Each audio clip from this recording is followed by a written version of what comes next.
Beneath the gold-plated crowns and ceremonial smiles lies a darker lineage, one not of nobility, but of betrayal, scandal, arrogance, and decay. These aren't your fairy tale royals. These are the ones history tried to forget, or couldn't forgive. From tyrants in velvet to playboys in uniform, this is the monarchy's rogues gallery. 30 royals, 3 centuries of disgrace, and one question: how much can a crown hide before it starts to rot? Before we dive headfirst into royal disaster, make sure you're subscribed to the channel. There's a lot more where this came from. And while you're here, drop a comment. Where in the world are you watching from, and what time is it right now? Midnight in Manchester? Sunrise in Singapore? Let's see who's up late uncovering royal skeletons. 1. King John. There's a special kind of failure reserved for monarchs who manage to unite everyone: nobles, peasants, clergy, chroniclers, even future playwrights, against them. King John didn't just wear the crown poorly. He wore it like it was trying to escape his head. Arrogant without the talent to back it up, vindictive without the subtlety to hide it, and greedy without even the charm to excuse it.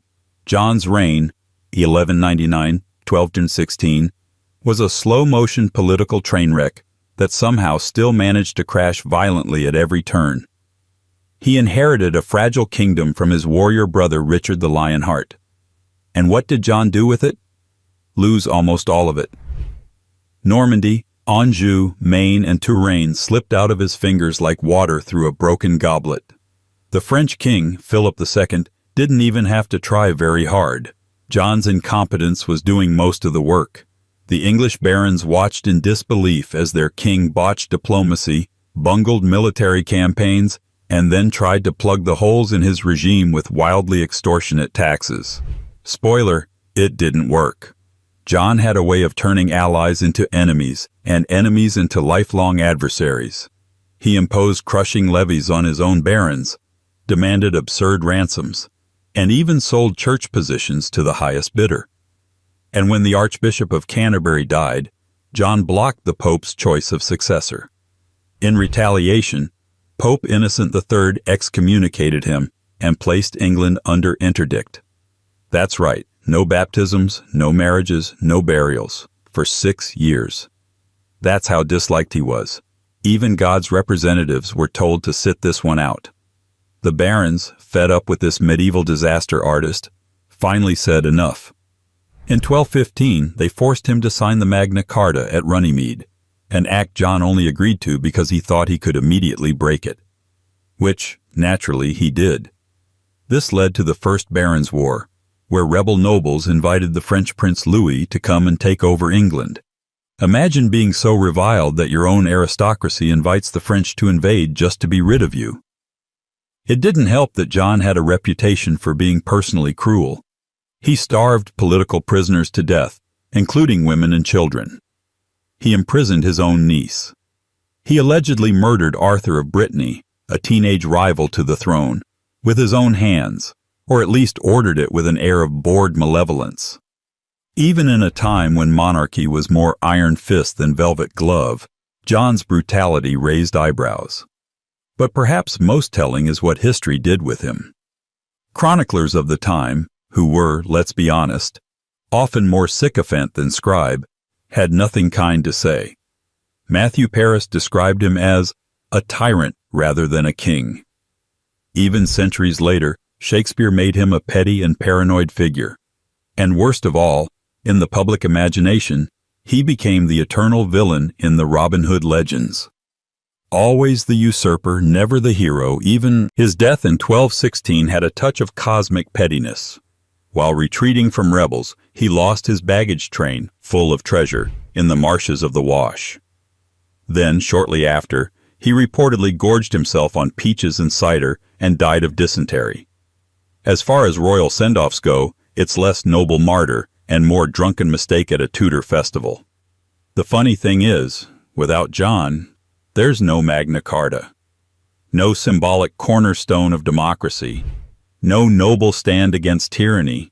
He failed so spectacularly that his legacy accidentally helped birth modern constitutionalism, which in a way makes him a tragic anti-hero of sorts. But don't mistake that for redemption. The road to Parliament was paved by a man so insufferable that even his enemies had to write him into political legend just to keep future kings in check. And if you think murdering your nephew and bankrupting your kingdom is a high bar for royal hatred, just wait until you meet a man whose spine may have been crooked, but whose ambition bent the truth even harder. 2. King Richard III. They found him buried under a parking lot. That's not a metaphor. In 2012, King Richard III's skeleton was literally dug up beneath a Leicester car park, his body having been lost to history and his reputation buried much deeper. A dubious grave for a dubious legacy. Richard III reigned for just over 2 years, from 1483 to 1485, but his place in the pantheon of British villainy is eternal. Most royals get a tomb. He got a Shakespeare play. And in that play, he is monstrous, hunchbacked, conniving, bloodthirsty, and possessed by an ambition so raw it oozes through every line. I am determined to prove a villain, he declares, and history, gleefully, obliged. But peel back the layers of drama, and you'll find something even more disturbing than the caricature. A man whose real-life misdeeds are murkier, but no less chilling. Because the central accusation against Richard isn't theatrical. It's a cold case. A mystery with 2 small vanished victims. When Richard's brother, Edward IV, died in 1483, the throne should have passed to Edward's young son, the 12-year-old Edward V. But Richard, named Lord Protector, wasted no time in consolidating power. He moved quickly to protect the boy and his younger brother Richard, Duke of York, by placing them in the Tower of London. For their safety, of course. That's always how it starts. The boys were never seen again. What followed was a masterclass in retroactive legitimacy. Richard declared his nephews illegitimate, bastards technically, on the grounds of a supposed pre-contract of marriage involving their father. With the heirs conveniently erased, Richard crowned himself king, even in a century not known for its ethics. This smelled bad. Very bad. Now, to be fair, the disappearance of the princes in the tower has never been definitively solved. There are theories, alibis, and even counter-narratives suggesting Richard was innocent. Some blame the Duke of Buckingham. Others suggest Henry Tudor, later Henry VII, may have done the deed. But when you're the adult in charge and 2 children vanish in your custody, well, the court of public opinion rarely waits for evidence. Richard's short reign was defined by instability and distrust. He tried to implement legal reforms and protect the rights of commoners, but no one was paying attention to policy, while 2 royal boys were presumed dead. The rumors never stopped swirling. He may have been a capable administrator and even a brave soldier, but politics is rarely about what's true. It's about what sticks. And what stuck was betrayal. His reign ended fittingly on a battlefield, Bosworth Field, 1485, when he charged into the fray screaming, "A horse! A horse! My kingdom for a horse!" Or at least that's the legend. He was the last English king to die in combat. His opponent, Henry Tudor, took the throne and retrofitted the whole saga into the founding myth of the Tudor dynasty. Richard was branded a monster so the Tudors could be saviors. It worked for centuries. And yet in recent years there's been something of a Ricardian rehabilitation movement. Historians and amateur sleuths determined to clear his name. They point to Tudor propaganda, Shakespeare's politically convenient playwriting, and even Richard's progressive legal policies. But the shadow of the missing princes lingers. It's not just the suspicion of murder, it's the style of it. The cold, surgical efficiency, the total disappearance, the silence. In the end, Richard III remains a contradiction, a possibly maligned figure who may still be guilty of one of the most infamous unsolved crimes in royal history. Perhaps he wasn't the villain we think he was, but that doesn't mean he was innocent. And if a possibly innocent man could leave behind such a dark legend, imagine what happens when the guilty wield the axe of history themselves. Especially when that man is fat, furious, 6 wives deep and just getting warmed up. 2 monarchs down, 28 to go, and things are only getting messier. If you're into dark corners of history and royals behaving badly, now's the time to hit that subscribe button. While you're at it, tell us in the comments, where are you watching from, and what time is it over there? Are you wide awake or doom-scrolling your way through royal disgrace at 3 a.m.? 3. King Henry VIII. If cruelty had a brand, Henry VIII would have patented it, taxed it, and then divorced it. The man didn't just rule England, he consumed it. He is perhaps the only monarch in history remembered as both a national symbol and a national cautionary tale. A Renaissance king with a medieval temper, a patron of music, art, and sport who spent most of his reign dismantling anything that didn't flatter him. Henry VIII didn't just change England, he split it in half and then set fire to the pieces.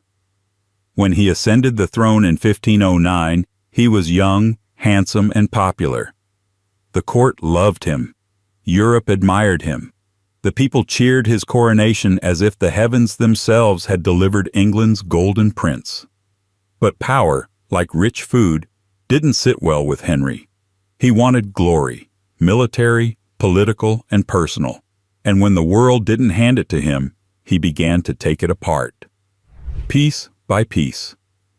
The story everyone remembers, of course, is the one with the wives. 6 of them, lined up across history like a grim nursery rhyme. But behind the rhyme lies something more troubling. A man so obsessed with producing a male heir that he rewrote divine law to suit his ego. When the Pope refused to annul his marriage to Catherine of Aragon, Henry simply changed the rules. He broke with Rome, declared himself the head of the Church of England, and executed anyone who disagreed. Religion became personal property, faith became politics, and England's spiritual landscape changed forever. What made Henry particularly dangerous wasn't just his temper, but his inconsistency. One year he defended Catholic orthodoxy, the next he condemned it. One day he was charming and generous, the next paranoid and vindictive. Courtiers lived in a state of constant performance, never sure which version of the king would walk through the door. And beneath that volatile exterior was something colder, a calculating mind that saw people as tools, titles as currency, and loyalty as a disposable luxury. His appetite for control extended far beyond his marriages. The dissolution of the monasteries, his grand reform, stripped centuries-old institutions of their wealth and handed it to the crown. Monks were turned out of their homes, art was destroyed, relics scattered. What began as a political move to secure independence from the papacy became one of the most ruthless acts of confiscation in European history. Henry called it reformation. His victims might have called it plunder. By the end of his reign, the Golden Prince had become an isolated despot, overweight, suspicious, and surrounded by sycophants who feared him more than they served him. His decisions, increasingly erratic, left the country morally fractured and economically strained. Yet even in decline, his charisma lingered. There's something disturbingly modern about him, his impulsive authority, his vanity, his belief that truth bends to power. Historians still argue over whether Henry was a visionary who forged a new nation or a tyrant who destroyed one. The truth, as always, lies somewhere in the wreckage he left behind.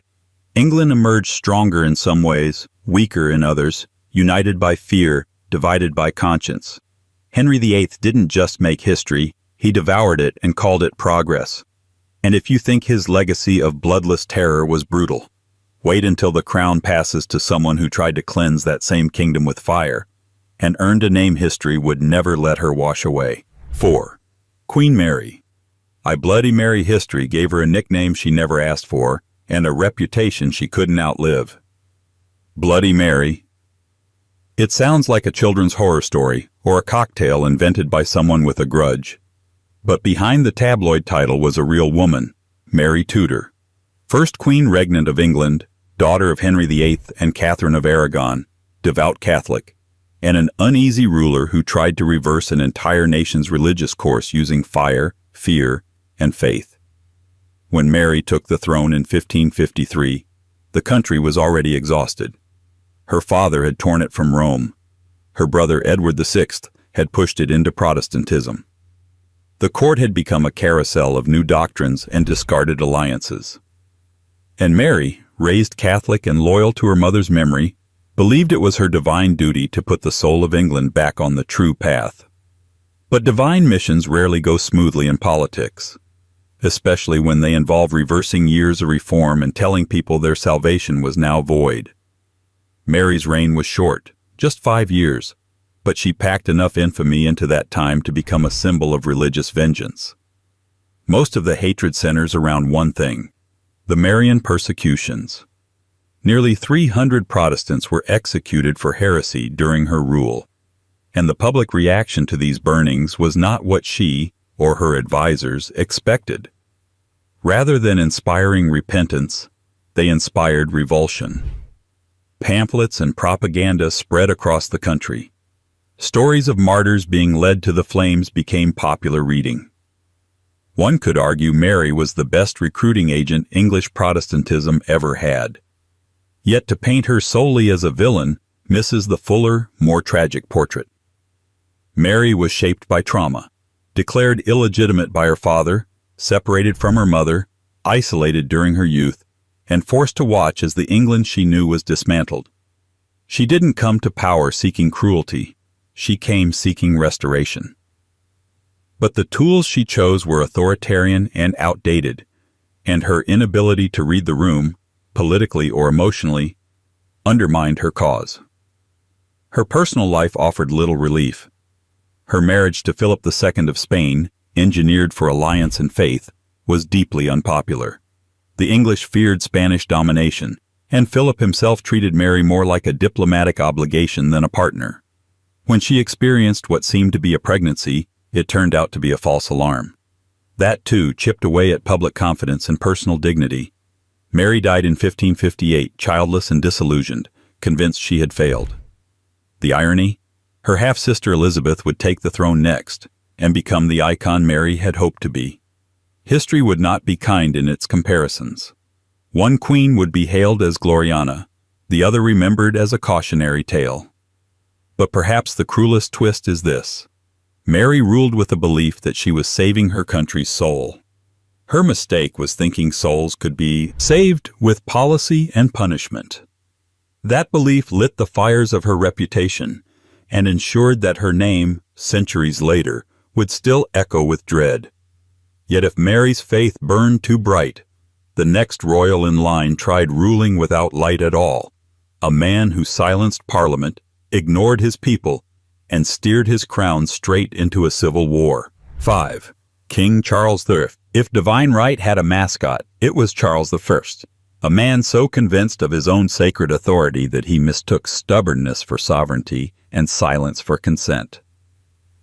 Where other monarchs played chess with politics, Charles flipped the board and declared himself the winner.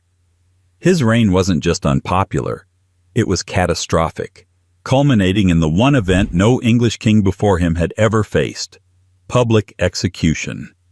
And yet, to the very end, Charles believed he was right. That was the problem. He took the throne in 1625 with a quiet demeanor and a polished education.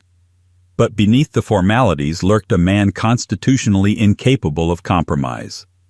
His first act as king was to marry a Catholic princess from France, Henrietta Maria, which in a country still twitching from Reformation aftershocks was like showing up to a Protestant dinner party with a crucifix and a wine list. Public distrust followed him from the start, and he did little to ease it. What made Charles truly despised wasn't just his religion or his wars or even his choice of advisors. It was his relationship with Parliament, or rather, his refusal to have one. From 1629 to 1640, he ruled without it entirely, a period known, without irony, as the personal rule.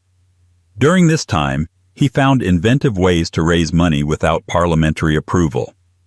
Resurrecting forgotten taxes, imposing fines for outdated customs, even charging nobles for refusing knighthood.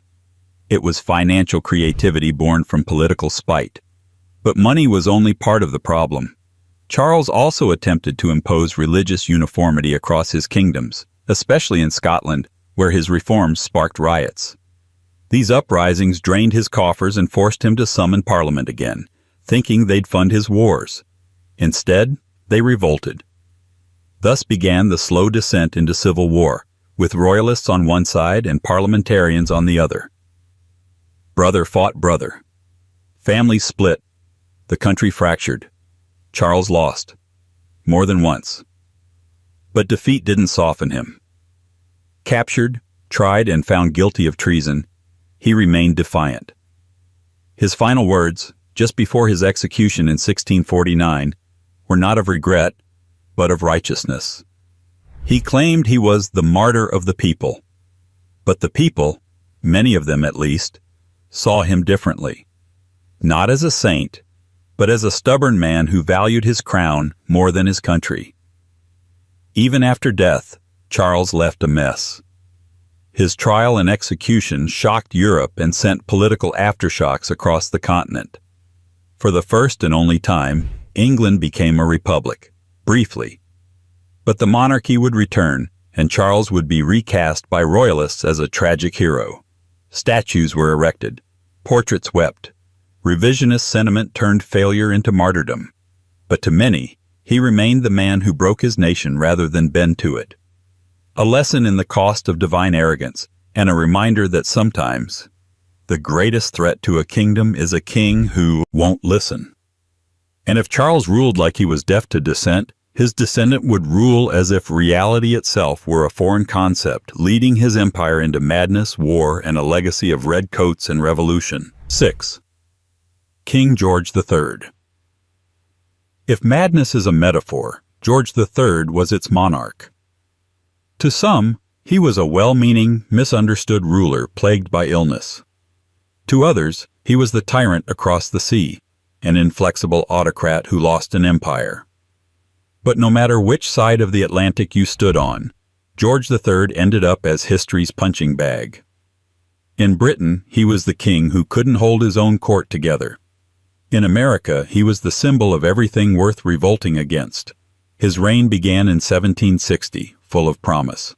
Young, pious, and determined to be a patriot king, George wanted to rule with moral clarity. He wasn't like the imported German-speaking Hanoverians before him. He was British-born and spoke English fluently. Finally, a monarch who could pronounce the name of the country he ruled. But that patriotic image frayed quickly. He came to power at a moment when Britain was expanding globally and imploding domestically. And George, for all his earnest intentions, proved consistently out of step with both the times and his advisors. The main accusation historians and revolutionaries hurl at him is stubbornness. While Parliament shifted and ministers rotated like clock hands on fire, George remained fixated on central control, especially over the American colonies. To him, the colonists weren't freedom fighters. They were disobedient subjects of the crown. He didn't understand their complaints about taxation.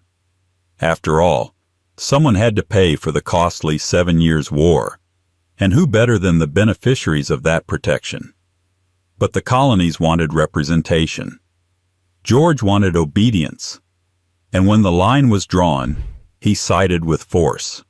Redcoats were sent, taxes imposed, and protests dismissed. The Declaration of Independence called him out by name, rare for a document of its kind. It listed 27 grievances, painting George as a monarch, unfit to be the ruler of a free people. That line stuck.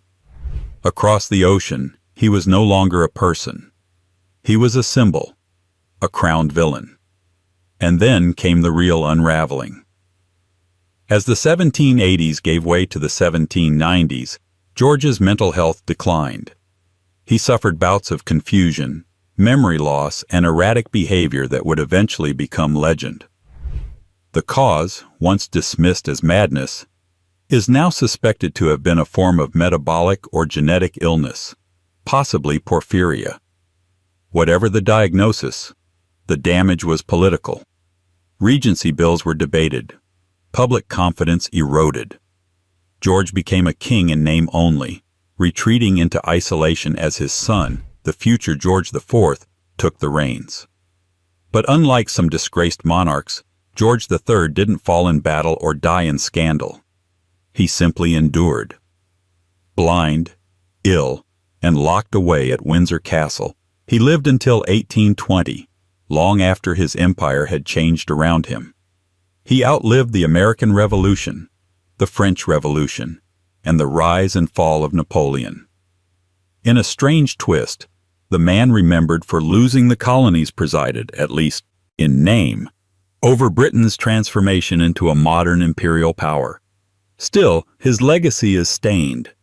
Americans remember him as a tyrant, Brits remember him as a tragic figure, and history remembers him as a cautionary tale about what happens when a king governs from a throne built on denial.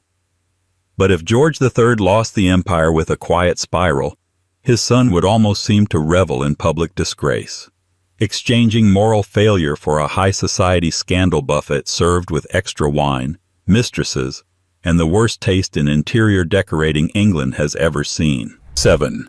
King George IV. King George IV was the kind of royal who could walk into a burning building and manage to make it about his waistcoat. If his father, George III, was remembered for losing America and going quietly mad, George IV made sure his reign was loud, extravagant, and deeply, almost artfully, disliked.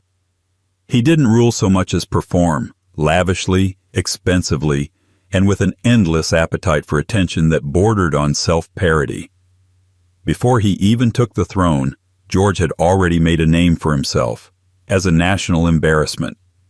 As Prince of Wales, he racked up debt like it was a competitive sport. Gambling, racing, tailors, mistresses, every vice came with a bill, and George rarely paid it. By the time he was crowned king in 1820, the British public had spent decades watching him live like a gilded cartoon of excess. They weren't impressed. His personal life was a public soap opera. He secretly and illegally married Maria Fitzherbert, a Catholic widow, in 1785. The marriage wasn't recognized, and Parliament forced him into a political union with Caroline of Brunswick, a match so spectacularly unhappy it made the national mood worse just by existing. George despised Caroline. Caroline returned the favor. When she returned to England during his coronation and tried to enter Westminster Abbey, he had her physically barred from the building.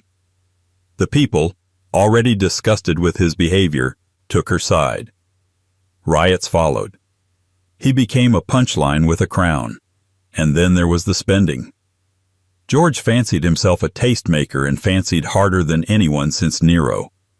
He poured fortunes into building and decorating the Royal Pavilion at Brighton, a bizarre architectural fever dream filled with faux Chinese decor, palm trees, and gold dragons. He remodeled Buckingham Palace with equal disregard for restraint.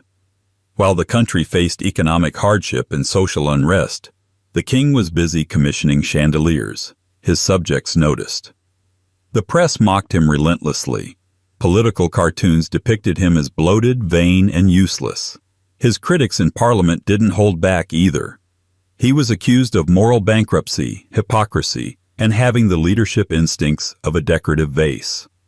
But despite it all, George IV left his mark on furniture, architecture, fashion, and the monarchy's image.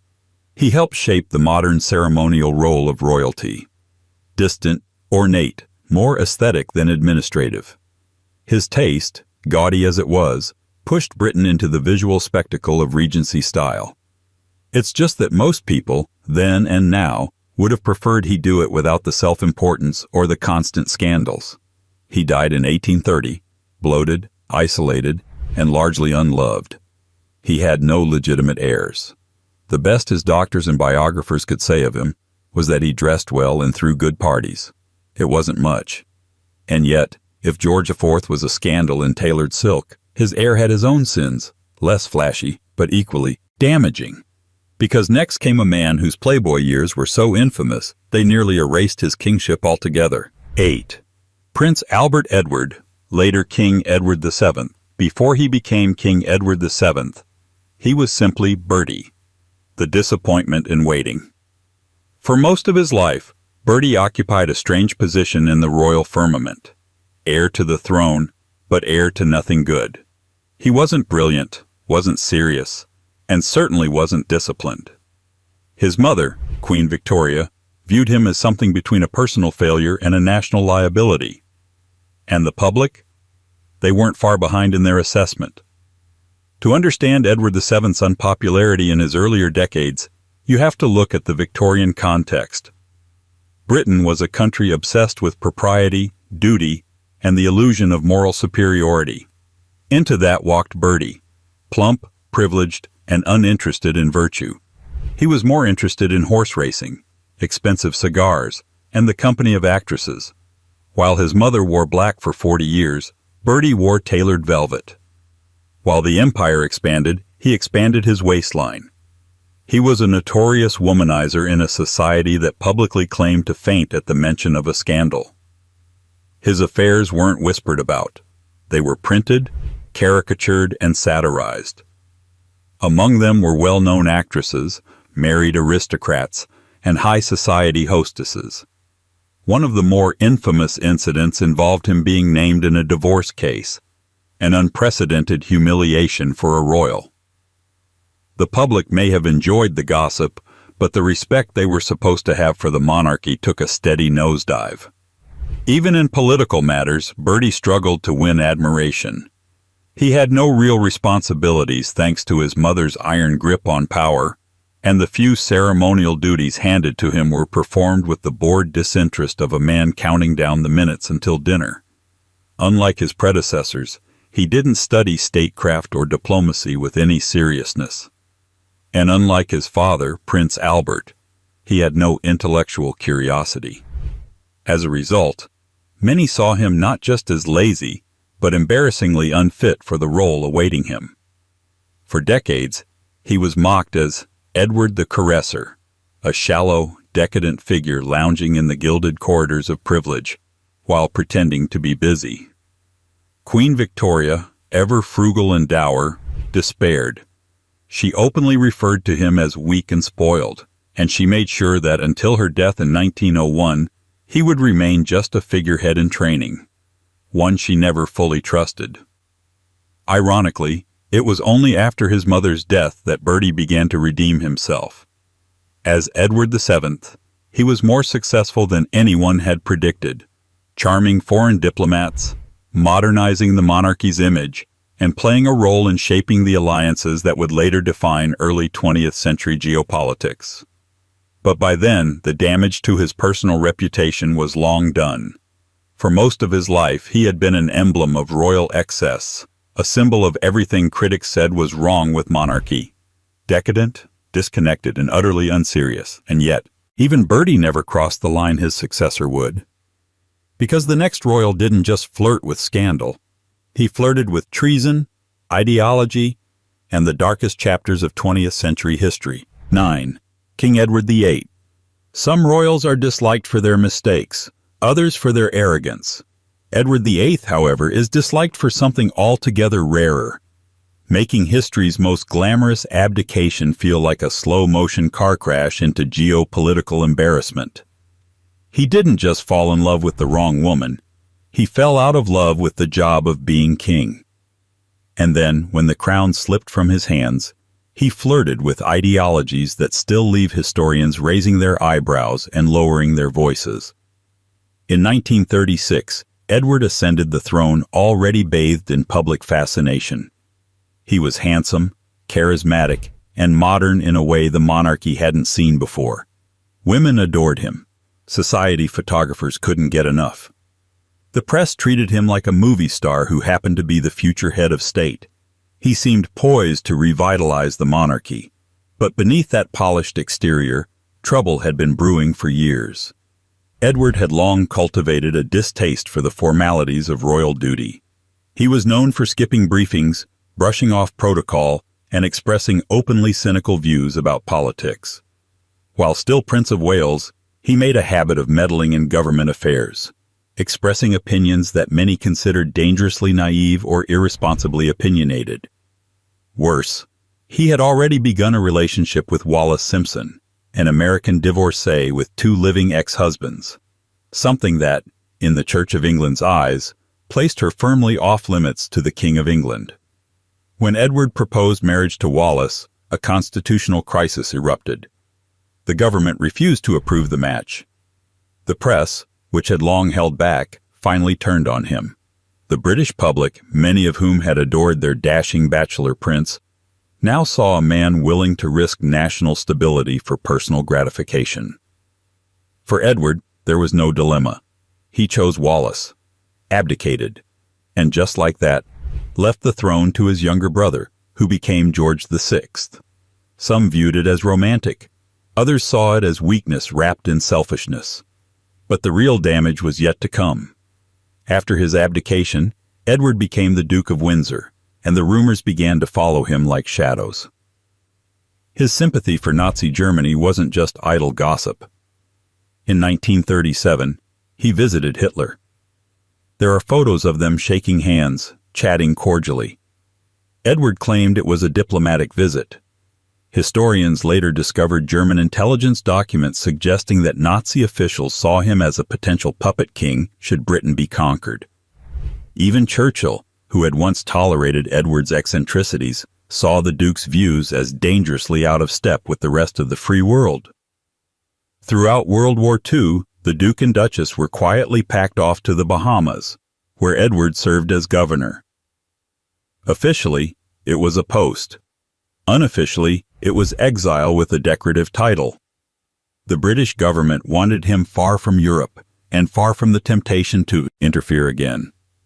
He spent the rest of his life in semi-irrelevance, giving interviews, attending banquets, and occasionally issuing thinly veiled complaints about how unfairly he'd been treated. Wallis remained by his side, elegant and unreadable. They lived out their days in Paris, surrounded by society but always slightly outside of it. Edward VIII is remembered less for what he did as king, because he barely was one, and more for what he almost became. A cautionary tale dressed in a bespoke suit. A man who traded the crown not for love, but for a life he didn't quite know how to live. And if Edward flirted with authoritarianism, the next royal didn't flirt at all. He simply plummeted into disgrace, dragging what was left of royal dignity down with him. 10. Prince Andrew, Duke of York. Some royal scandals take years to unfold. Others happen like a public detonation, loud, messy, and impossible to ignore. Prince Andrew's descent from decorated war hero to global disgrace belongs firmly in the latter category. Once dubbed the Queen's favorite, the Duke of York is now widely seen as the royal family's biggest liability in living memory. Not because of political missteps, unpopular reforms, or a poorly timed marriage, but because of a toxic mixture of entitlement, denial, and unforgivable associations. Born in 1960, Andrew grew up in the gilded shadows of Buckingham Palace. Unlike his more introspective older brother Charles, Andrew exuded the self-confidence of someone who had never been told no. His early adult years played out like a PR campaign for youthful royalty. Naval career, helicopter pilot, active service in the Falklands War. For a time, it worked. He was brave, handsome, photogenic. The tabloids called him Randy Andy for his Playboy escapades, but even that seemed wrapped in harmless royal cheekiness. Then came the slow, unraveling years. His 1986 marriage to Sarah Ferguson, Fergie, soured quickly under tabloid scrutiny, ending in a public divorce.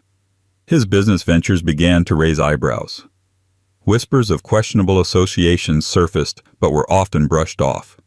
He seemed like an outdated caricature, the royal uncle who spent too much time golfing and not enough time reading the room.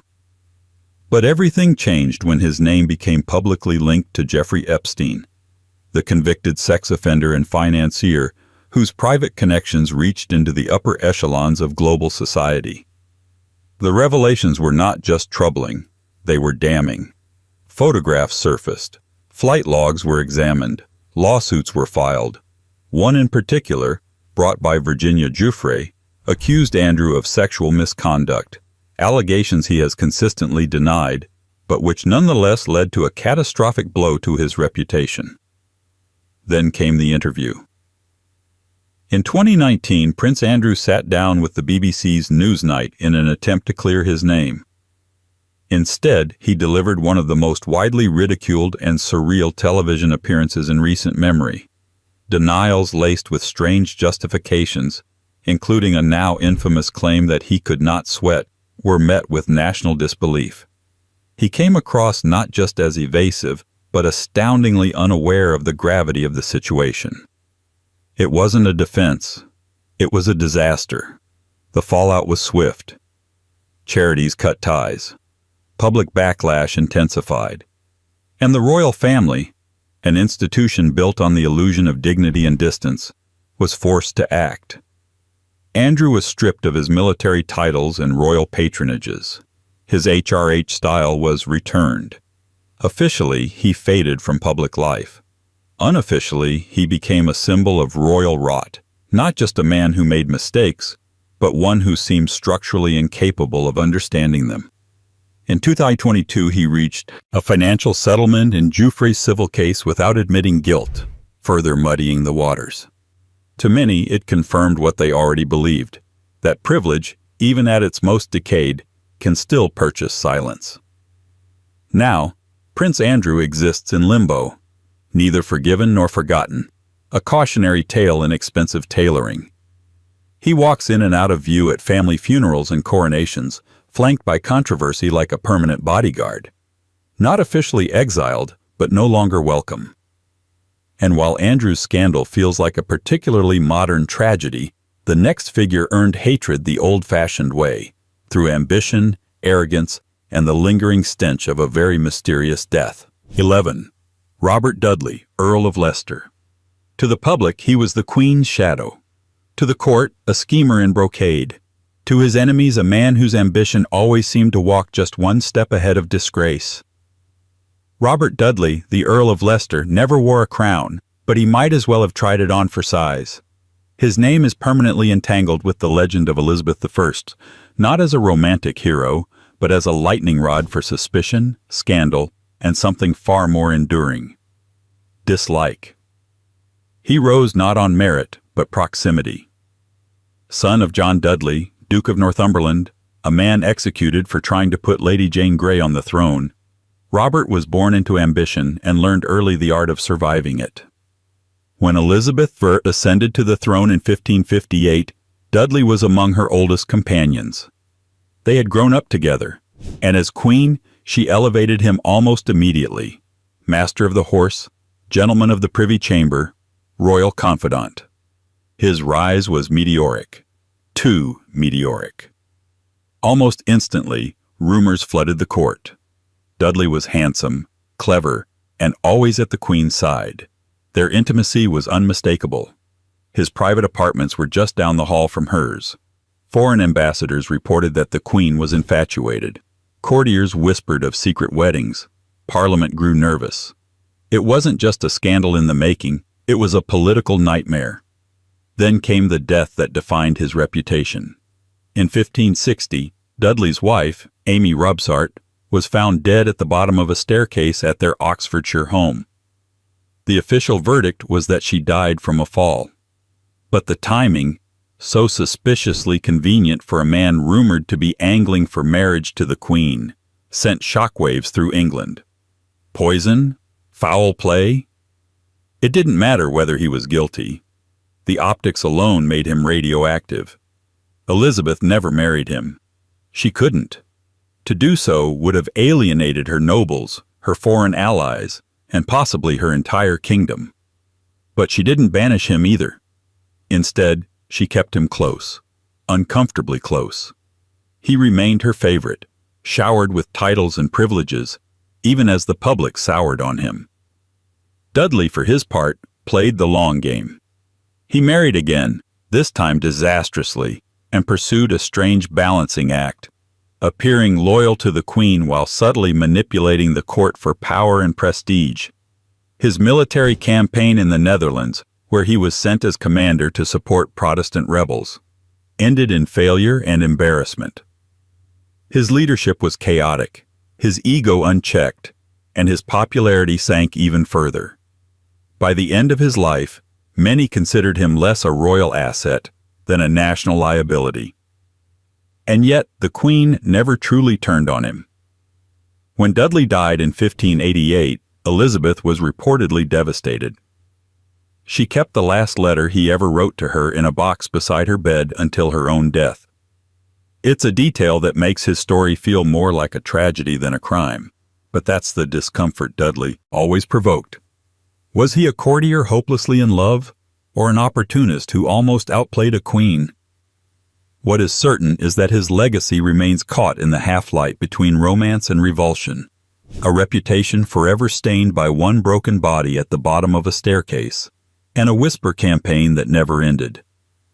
And if Dudley's ambitions were treacherous, the next royal's open defiance of his entire nation turned suspicion into full-blown exile, ushering in a revolution without blood, but with a lifetime of disgrace. 12. King James II. If there's a blueprint for how to lose a kingdom in record time, King James II followed it with unnerving precision. His reign was short, just 3 years, but it was long enough to provoke panic, outrage, rebellion, and finally, a full-blown revolution. Not the poetic kind with barricades and romantic slogans, but the quiet, polite, and thoroughly English kind, where Parliament simply invited someone else to take the job. For a man who believed so deeply in divine right, being fired by your own country must have felt awkward. James came to the throne in 1685 with considerable baggage. For starters, he was Catholic, an increasingly rare and deeply unpopular feature in Protestant England. His father, Charles I, had lost his head during a civil war. His brother, Charles II, had just finished a reign built on compromise, charm, and calculated distance from Rome. James, by contrast, was none of those things. He was pious, rigid, and absolutely convinced that kings ruled by the will of God alone. That belief, as it turned out, was a terrible campaign strategy. At first, people gave him the benefit of the doubt. Maybe he'd keep his religion private. Maybe he'd respect the constitutional balance. Maybe he'd just smile and wave. But James didn't do quiet. He immediately began pushing pro-Catholic policies, removing Protestant officials, appointing Catholics to high offices, and bypassing Parliament when they objected. Then, he issued the Declaration of Indulgence in 1687, an edict suspending laws against Catholics and non-Anglican Protestants. On paper, it looked like tolerance. In practice, it looked like an autocrat reaching for the reset button on the Reformation. Even the army wasn't impressed. His open favoritism toward Catholic officers created resentment. University heads were forced out for resisting Catholic appointees. Bishops were imprisoned for opposing his decrees. James wasn't just burning political capital, he was dousing it in oil and setting it alight.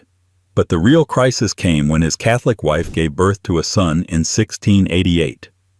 Until then, many had tolerated James under the assumption that his Protestant daughters, Mary and Anne, would eventually succeed him.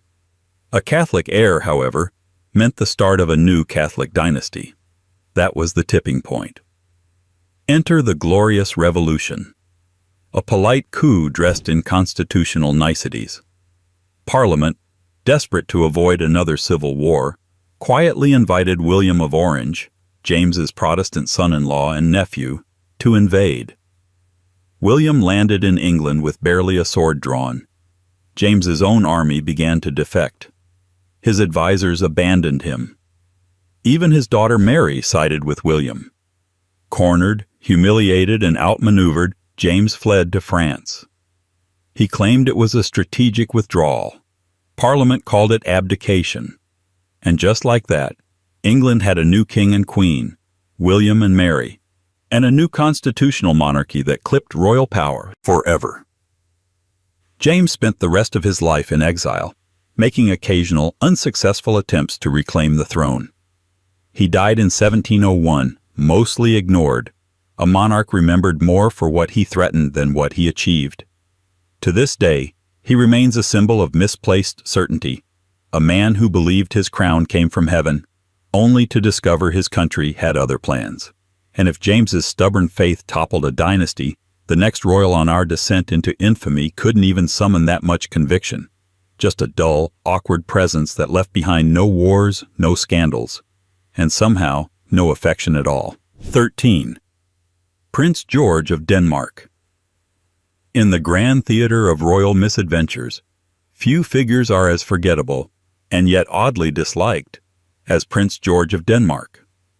The husband of Queen Anne and consort from 1702 until his death in 1708, George never committed a great betrayal, nor did he engineer political disasters or plunge nations into war. And yet, he managed to inspire an enduring sense of public disdain, not for what he did, but for what he so conspicuously failed to do. Anything of note whatsoever. His official title was Prince Consort, but he might as well have been called the royal accessory. George's reputation among both contemporaries and historians has hovered somewhere between inoffensive placeholder and a waste of a perfectly good title. He wasn't scandalous, just staggeringly dull. In a period marked by fierce political rivalries, religious upheavals, and the evolution of the modern British state, George's role was largely ornamental, as though someone had installed a comfortable but entirely unnecessary piece of furniture next to the throne. He was Danish nobility, married into the English royal family in 1683 as part of a Protestant alliance. On paper, it was a strong match. In practice, the English weren't thrilled. They found him slow, uninspiring, and ill-suited for public life. Court diarists mocked him. Political cartoonists ignored him. Even King William III reportedly joked that George was so quiet he could be sent to sea in a sieve and no one would notice. Still, Queen Anne adored him. Their marriage, by all accounts, was unusually affectionate for the era. They endured 17 pregnancies together, none of which resulted in a surviving heir. The tragedy of their childlessness only deepened Anne's reliance on George for emotional support. But to the wider public and the political establishment, his value ended there. He had no political influence. His military appointments were nominal. His speeches, when delivered, were often read for him.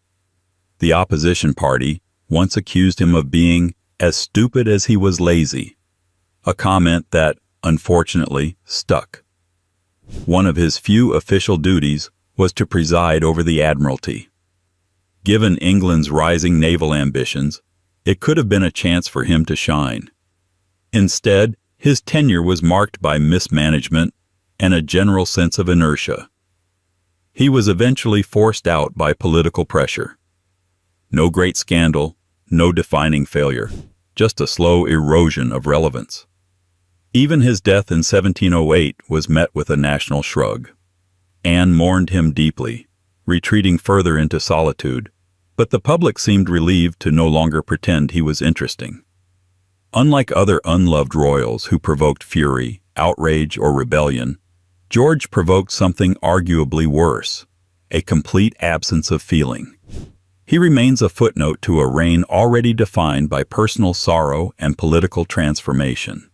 No speeches, no legacy, just silence, both then and now. And if George's offense was apathy, the next royal's offense was anything but.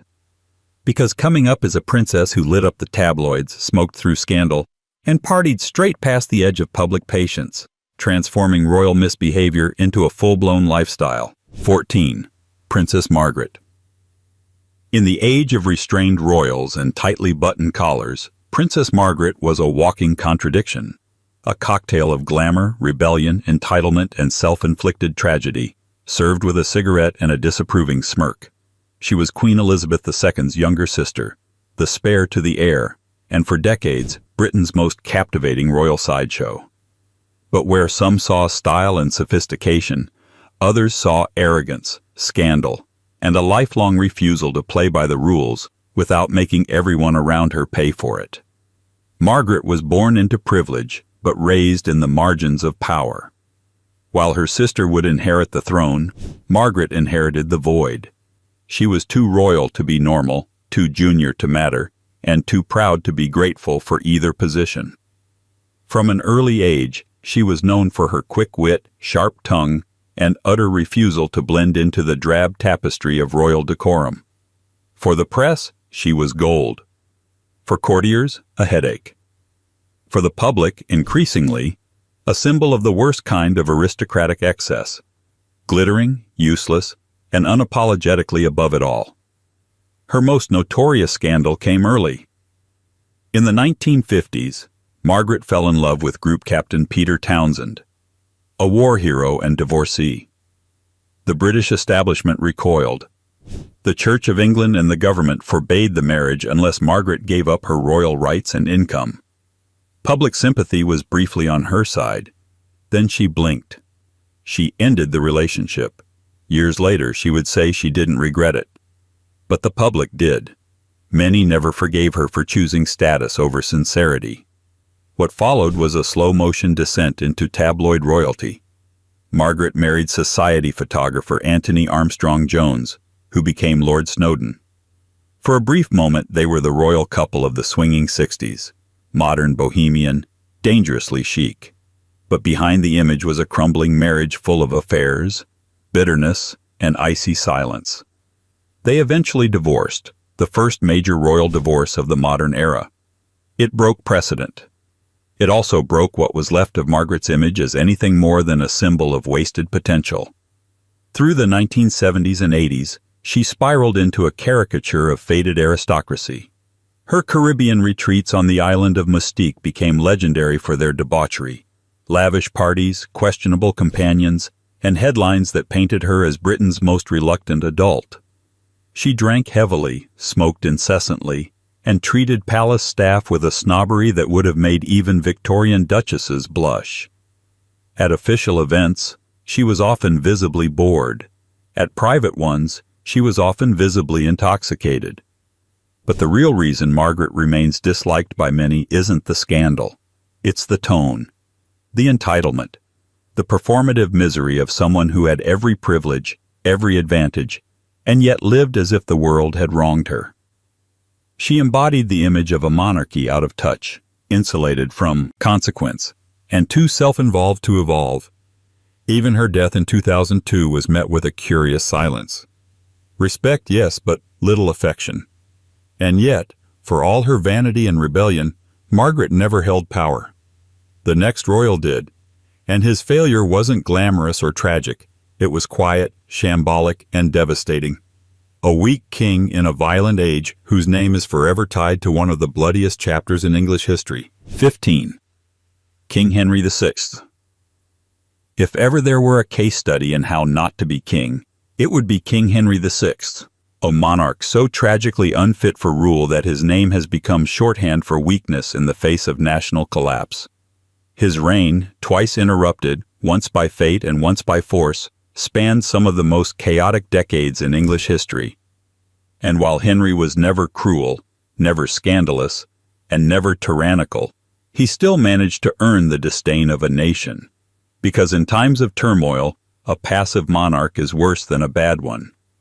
Crowned as an infant in 1422, after the death of his war hero father, Henry V, the young king was immediately dealt a difficult hand. He inherited two crowns, England and France, during the final phases of the 100 Years' War. But where his father had been a warrior and strategist, Henry was a quiet, bookish soul with little interest in battle or governance. He preferred prayer to politics and contemplation to command. Admirable in a monk, fatal in a king. As he came of age, Henry became known for his piety and mild temperament. But while saints might win respect in monasteries, kings are expected to rule. His court quickly fell under the control of competing noble factions, each pulling him in different directions. Henry, ever passive, rarely intervened. Political favoritism and corruption flourished. the war in France deteriorated. By 1453, nearly all English territories across the Channel had been lost, culminating in the humiliating fall of Bordeaux. It was more than just a military failure. It was the symbolic end of England's imperial dreams in France, and the people knew who to blame. To make matters worse, Henry's mental health began to decline around the same time. In the same year he lost Bordeaux, he also slipped into a catatonic state for over a year, unable to speak, move, or recognize those around him. This mysterious condition, possibly catatonic schizophrenia or a neurological disorder, left the kingdom essentially without leadership. A power vacuum emerged, and into it stepped Richard, Duke of York, who began to assert himself as an alternative source of authority. The result? The Wars of the Roses, a dynastic conflict that would ravage England for decades. And while Henry wasn't the cause of the war, his inability to control the factions around him allowed it to bloom into full-blown civil strife. His own wife, Margaret of Anjou, essentially led the Lancastrian faction on his behalf, often with more fire and strategic ruthlessness than Henry could ever muster. He was deposed in 1461 by Edward IV, then briefly restored in 1470, before being ousted again within the year. The second deposition ended not just his reign, but his life. He died in the Tower of London in 1471, under mysterious circumstances that conveniently benefited his successor. Officially, he died of melancholy. Unofficially, many suspected murder. Henry VI left no lasting institutions, no reforms, no victories. His legacy is a kingdom torn apart, a crown devalued, and a name synonymous with royal failure. He wasn't hated because he was malicious. He was hated because he was utterly absent when leadership was needed most. And if Henry VI was too soft for the crown, the next royal was anything but. She had ambition, political savvy, and, according to her many enemies, ice in her veins and blood on her hands. 16. Queen Isabella, She-Wolf of France. It takes a special kind of royal to earn a nickname that sounds like it came straight out of a medieval horror story. The She-Wolf of France. A title brimming with menace, betrayal, and just enough dramatic flair to keep Tudor playwrights awake at night. Queen Isabella, consort to King Edward II, did not quietly endure her husband's weaknesses or fade into the background of court life. She wasn't passive, she wasn't compliant, and she most certainly wasn't forgettable. Born in 1295 as the daughter of King Philip IV of France, Isabella entered the English court with diplomatic weight and a royal pedigree. But from the start, her marriage to Edward II was more business transaction than romance, and a remarkably dysfunctional one at that. Edward's affections were openly directed toward his male favorites, most notoriously Piers Gaveston, and later Hugh Despenser the Younger. Isabella, while initially loyal, grew increasingly sidelined, politically, emotionally, and publicly. The early years of their union were marked by humiliation. Isabella was queen in name, but power rested elsewhere, specifically in the hands of whichever courtier Edward happened to favor at the time.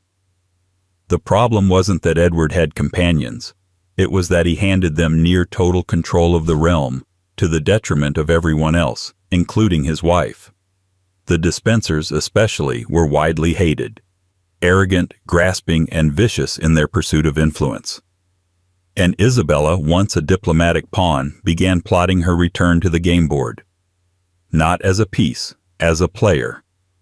In 1325, under the pretext of negotiating peace between England and France, Isabella traveled to her homeland and refused to return.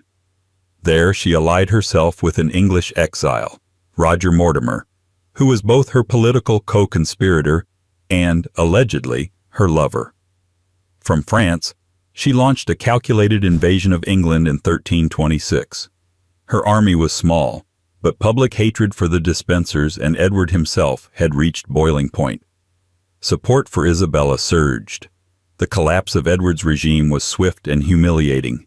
Edward II was captured, forced to abdicate and replaced by his teenage son, Edward III. Isabella and Mortimer ruled as regents, but their de facto reign was unpopular. Mortimer began accumulating titles and wealth, and soon resembled the very tyrants they had overthrown. The pair ruled England with increasing arrogance until Edward III, now coming of age, turned against them. Mortimer was arrested and executed in 1330. Isabella was spared, but effectively removed from power. She would live for another 3 decades, secluded in comfortable exile, surrounded by luxuries and increasingly treated like a relic of a darker time. So why does she remain one of the most disliked royals in British history? Because her story, for all its political intrigue, reads like a cautionary tale with too many sharp edges. She was a queen who helped depose her own husband, likely stood by as he was mistreated in captivity, and ruled in a way that mimicked the very abuses she'd risen up against. History loves a rebel, but it despises a rebel who turns tyrant. And if Isabella schemed in shadows, the next royal ruled in open defiance of everything noble. A monarch so reckless, so ruinously loyal to his favorites, that his downfall became both predictable and spectacular. 17. King Edward II. If medieval kings were judged solely on loyalty to their friends, Edward II might have gone down in history as a paragon of devotion. Unfortunately, monarchs are expected to do more than throw lavish favors at personal companions and alienate their kingdom in the process. Edward II, who reigned from 1307 to 1327, left behind a legacy not of conquest or reform, but of chaos, incompetence, and a slow-motion political disaster that still fascinates historians. Not because he was wicked, but because he was just so extraordinarily bad at being king. He was the son of Edward I, one of England's most formidable warrior kings, a man who carved out power with iron will and iron fists. By contrast, Edward II was different. Where his father was austere, Edward was affable. Where Edward raised armies, Edward II preferred parties, pageantry, and the company of those his nobles considered unworthy. It wasn't just that he failed to live up to his father's legacy, it's that he seemed completely uninterested in even trying. At the heart of his downfall was his intense and controversial relationship with Piers Gaveston, a knight of modest background who became Edward's closest companion and, in the eyes of many, an irresponsible influence. Edward lavished him with titles and gifts, making him Earl of Cornwall, an honor traditionally reserved for royalty, and elevated him above the great barons of the realm. The nobility, already skeptical of Edward's judgment, viewed Gaveston not just as an outsider, but as an insult. It didn't help that Gaveston himself was brash, dismissive, and prone to mocking the nobility. The barons were furious, and their resentment turned into rebellion. They demanded Gaveston be exiled more than once. Edward would comply, only to bring him back again. Eventually, the barons took matters into their own hands. Gaveston was captured and executed in 1312 by a group of nobles who had simply had enough. Rather than learning from the disaster, Edward turned to another favorite, Hugh Despenser the Younger. Despenser made Gaveston look like a model diplomat. His accumulation of power and land, often at the expense of other nobles, led to widespread resentment and outright rebellion. Edward's blind devotion to Despenser, paired with his neglect of broader national concerns, destabilized the kingdom. In 1321, civil war broke out. By 1326, his wife, Queen Isabella, already disillusioned and now allied with Roger Mortimer, invaded England and deposed him with little resistance. Edward was forced to abdicate in favor of his teenage son, Edward III. He was imprisoned, shuffled between castles, and eventually removed from the political equation altogether. His exact fate remains uncertain. Some claim he died in captivity under suspicious circumstances, while others suggest he may have lived on in secret exile. What is clear is that, by the end of his reign, almost no one wanted him on the throne. Not the nobles, not his wife, not even his own government.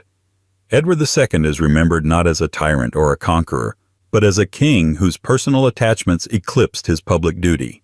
His reign stands as a cautionary tale about favoritism, political naivety, and the perils of treating the crown like a private club rather than a public office. And if Edward's reign collapsed under the weight of misplaced affection, his successor's eventual return would mark not just a restoration, but a spectacular reversal, ushering in a king who brought back the monarchy with flair, charm, and more than a few vices of his own. 18. King Charles II. Few monarchs have ever made a comeback quite like Charles II. After over a decade of Republican rule under Oliver Cromwell, Charles strolled back into London in 1660 with a full head of curls, a pocket full of charm, and the casual confidence of a man who knew the nation was tired of sermons and ready for parties. He didn't promise a moral revival. He didn't even pretend to. What he offered was something far more seductive: stability with a smile. And yet, beneath the velvet and wit, Charles II's reign was anything but harmless. Known as the Merry Monarch, Charles II remains one of Britain's most paradoxical kings. He was witty, charismatic, and far more politically astute than his father, Charles I, whose stubbornness had cost him his head. But while Charles II knew how to survive, his methods for doing so often undermined the very monarchy he was trying to preserve. His court was decadent, his alliances were unstable, and his promises, both political and personal, rarely lasted beyond the week. At the heart of his unpopularity was a deep moral and religious hypocrisy. Charles publicly adhered to Anglicanism, but he maintained secret sympathies with Catholicism throughout his reign. His covert deal with Louis XIV of France, the Treaty of Dover in 1670, promised English support for French foreign policy in exchange for money, with the added clause that Charles would convert to Catholicism when the time was right. This arrangement wasn't just controversial, it was dangerous. England was still a country traumatized by civil war, religious conflict, and fear of absolutism. The idea that their king might be taking cash from France under the table while planning a conversion in the wings was the stuff of nightmares. And then there was the court itself, easily the most scandalous in English history. Charles had no legitimate children with his wife, Catherine of Braganza, but acknowledged at least a dozen illegitimate offspring by various mistresses. Barbara Palmer, Nell Gwynn, Louise de Querouaille. These were not merely romantic flings but influential figures who wielded real power, titles, and wealth. It wasn't just the immorality that bothered the public. It was the favoritism, the perception that the king's attention was always elsewhere while Parliament squabbled and the treasury dwindled. His foreign policy, too, earned few fans. The Anglo-Dutch Wars, particularly the humiliating raid on the Medway in 1667, exposed England's vulnerabilities. At home, the 1665 Great Plague and the 1666 Great Fire of London devastated the capital. Charles did show leadership during these crises, wandering the fire-blackened streets himself. But the goodwill faded quickly as Reconstruction faltered and suspicions grew. By the 1670s, fears of Catholic succession began to dominate politics. Charles's brother James, Duke of York, was an open Catholic, and the prospect of a Catholic monarch sent the country into waves of panic. The exclusion crisis divided Parliament. Charles responded by dissolving it repeatedly, ruling by prerogative, and stacking the courts in his favor. What began as a charming reign ended in quiet authoritarianism. When he died in 1685, Charles II converted to Catholicism on his deathbed, finally making good on that secret Treaty of Dover, decades too late. It was a poetic, if not particularly reassuring, conclusion to a life lived between two faces: the public Protestant king and the private dealmaker who always kept his cards a little too close. And if Charles ruled with a wink and a mask, the next royal made no effort at all to hide her chaos, turning public sympathy into scandal and turning her own infamy into a tragic form of celebrity. 19. Queen Caroline of Brunswick. It's hard to say whether Queen Caroline of Brunswick was hated more for who she was or for who she was married to. In truth, she was less a villain and more a magnet for disdain, scandal, and political embarrassment. A woman who never quite fit the mold, never learned to play the part, and refused to be quiet about it. But if she made a mess of the monarchy, it was only because she was thrown into one first. Her marriage to the future King George IV remains one of the most publicly disastrous royal unions in British history, and she played her role in that disaster with unfiltered defiance, theatrical indignation, and just enough mischief to keep everyone uncomfortable. Caroline was a German princess chosen for one reason: convenience. George, then Prince of Wales, was deep in debt and needed a respectable marriage to secure financial support from Parliament. Caroline was Protestant, unmarried, and royal enough to check the necessary boxes. When the two met for the first time in 1795, George reportedly asked for brandy. Caroline found him rude and fat. Within a year, they had produced an heir, Princess Charlotte, and gone their separate ways, not out of tragedy, but sheer mutual disgust.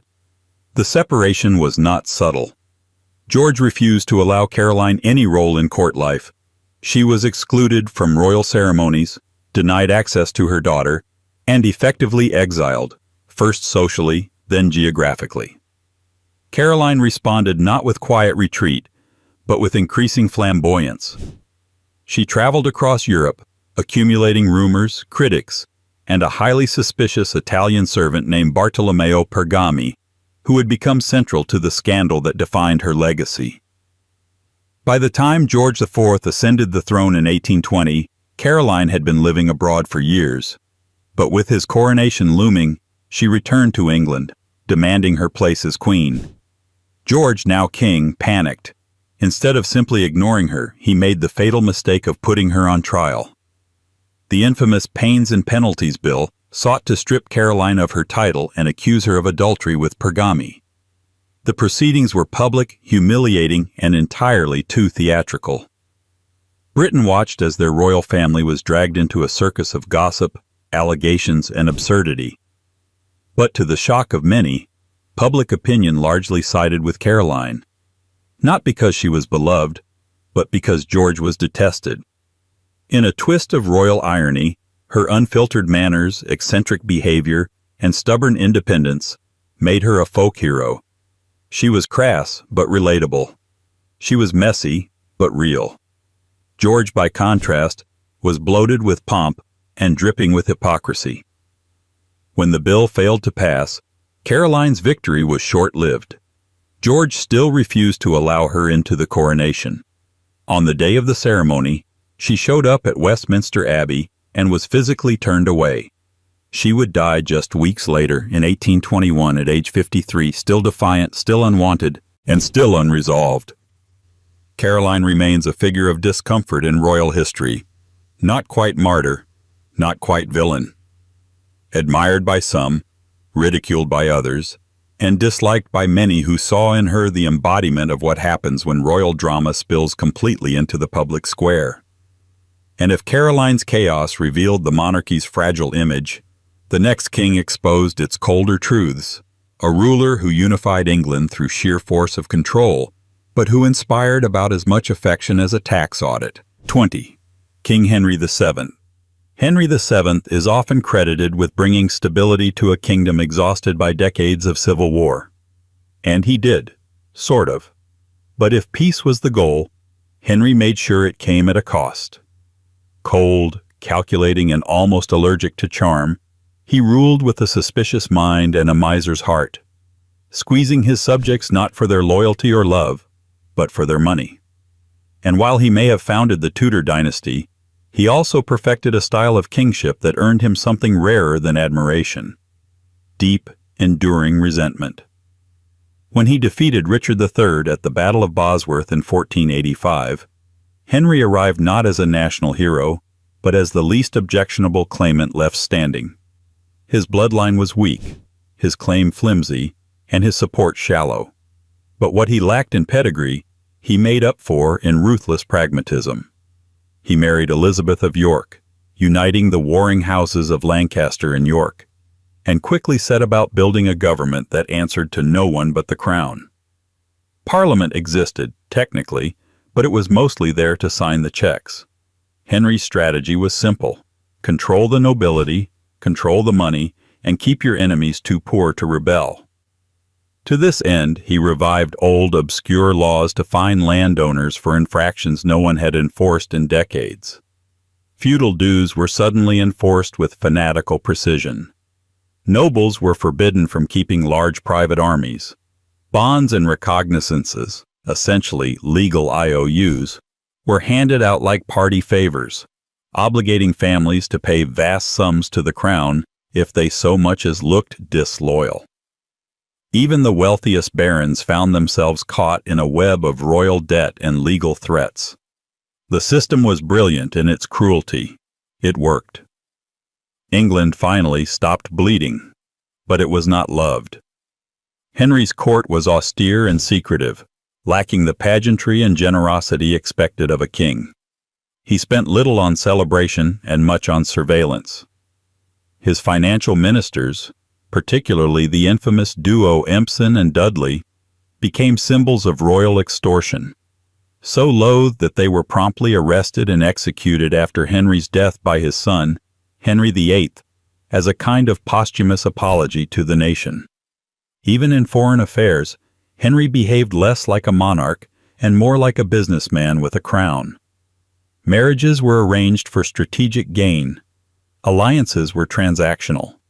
He played European powers against one another with the caution of a man who knew exactly how easily fortune could turn. Trust, for Henry, was a liability. Emotion, a weakness. The Wars of the Roses had taught him that survival was a matter of calculation, not charisma. But there's the rub. Henry survived everything. Plots, pretenders, betrayals. He outmaneuvered them all. He died in his bed in 1509, having passed the crown to his son with the kingdom solvent, secure and tightly coiled under royal control. It was, in many ways, a model of modern statecraft. It just didn't make him very popular. To his subjects, he was less a king and more a tax collector in royal robes. Efficient, unyielding, and emotionally impenetrable. The father of the Tudor dynasty, and the father of a new kind of monarchy where love was optional, but obedience was mandatory. And yet, if Henry VII kept his subjects afraid and compliant, his relative across the channel would wield fear like a weapon and wield power like a blunt instrument, becoming one of the most reviled royals not just in England, but in all of Europe. 21. Prince Ernest Augustus, Duke of Cumberland, later King of Hanover. If Prince Ernest Augustus had been born in any other century, he might have ended up as a particularly unpleasant minor noble, remembered only for a bad temper and worse politics.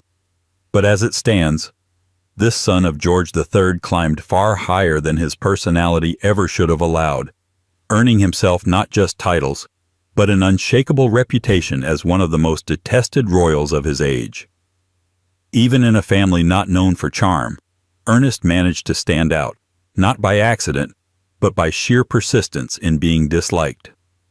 He was the fifth son of George III, born in 1771, and spent most of his early life in the shadow of his more celebrated siblings. But unlike the others, Ernest didn't settle for obscurity. He carved out a public image defined by authoritarian views, extreme reactionary politics, and personal behavior that was, let's say, widely frowned upon. By the time he reached adulthood, Ernest had become the family's cautionary tale, tall, severe, and perpetually followed by rumors dark enough to cloud even his military service. While he served in the army and saw action in Flanders, his military career never quite balanced out the rumors that swirled around him.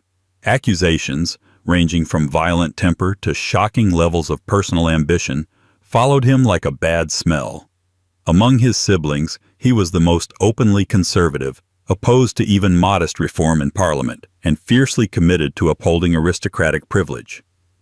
This didn't win him many fans in an era where public sentiment was increasingly turning against elite entitlement. Things worsened when, in 1837, he became King of Hanover following the death of his brother, William IV. Due to the rules of succession, Hanover did not allow a woman to inherit the throne, so while Queen Victoria ascended in Britain, Ernest packed up his reactionary ideals and moved to Germany, much to the relief of the British public. A Times columnist reportedly summed up the mood by writing, "One kingdom too many." As King of Hanover, Ernest wasted no time reversing liberal reforms. He abolished the liberal constitution his predecessor had put in place, dismissed Parliament, and ruled with a heavy-handed absolutism that made his British critics feel positively clairvoyant. His reign was a throwback to the bad old days: censorship, secret police, and a total intolerance for political dissent. For someone who believed in divine right, Ernest ruled more like a provincial autocrat, just without the charm. Back in Britain, his reputation remained radioactive. His opposition to the Reform Act of 1832 had already branded him a reactionary, and his rumored involvement in various palace intrigues, including alleged attempts to interfere with Victoria's succession, cemented his role as the family's political saboteur. Even among his royal peers, he was considered abrasive, manipulative, and self-serving. One of his nephews reportedly said Ernest never did a generous thing in his life. Others simply avoided him altogether. When he died in 1851, there was no grand re-evaluation, no posthumous redemption. In Hanover, he left behind a kingdom deeply divided. In Britain, he left behind a legacy of suspicion, disdain, and dark mutterings. No tragic arc, no misunderstood genius, just a prince who seemed determined to be feared and ended up merely loathed. And while Ernest's legacy was one of icy authoritarianism, the next king brought a different kind of embarrassment: loud, blustering, and always 1 foot in scandal, ruling less like a monarch and more like a man who couldn't believe he'd gotten the job at all. 22. King William IV. King William IV was the kind of monarch who looked like he'd wandered into the job by mistake and decided to stay because the curtains were nice. Blunt, unpredictable, and occasionally described as half sailor, half sovereign, William wasn't hated because he was evil. He was disliked because he was, to put it mildly, hard to take seriously. A king by default rather than destiny, he ruled like someone who couldn't quite believe they were in charge, and whose every word made everyone else wish they weren't. Born in 1765 as the third son of King George III, William had no realistic path to the throne for most of his life. So he joined the Royal Navy, where he was known more for partying than professionalism, and earned the nickname the Sailor King. His naval career was long on title and short on actual accomplishment. He was promoted quickly through the ranks, mostly due to his birth rather than merit, and his time at sea was more remembered for anecdotes than victories. At one point, he was nearly kidnapped by enemy forces in New York during the American Revolutionary War. The rescue attempt involved a last-minute escape and, depending on the account, either great courage or complete confusion. By the time he was in his 40s, William was living semi-retired, loudly opinionated, and cohabiting with an Irish actress, Dorothea Jordan, with whom he had 10 illegitimate children. He was known for his crude humor, loud voice, and public outbursts, often combining all three at diplomatic functions. When his older brother, George IV, died without a surviving legitimate heir in 1830, the crown landed squarely on William's skeptical head. At 64 years old, he became king, reluctantly, chaotically, and without any real preparation. His reign was marked by contradiction. On one hand, he oversaw significant reforms, including the passage of the Reform Act of 1832, which expanded voting rights and modernized Britain's political system. But his involvement in those reforms was anything but noble. At times he supported the bill. At others, he tried to block it. He threatened to create new peers to force it through the House of Lords, then hesitated.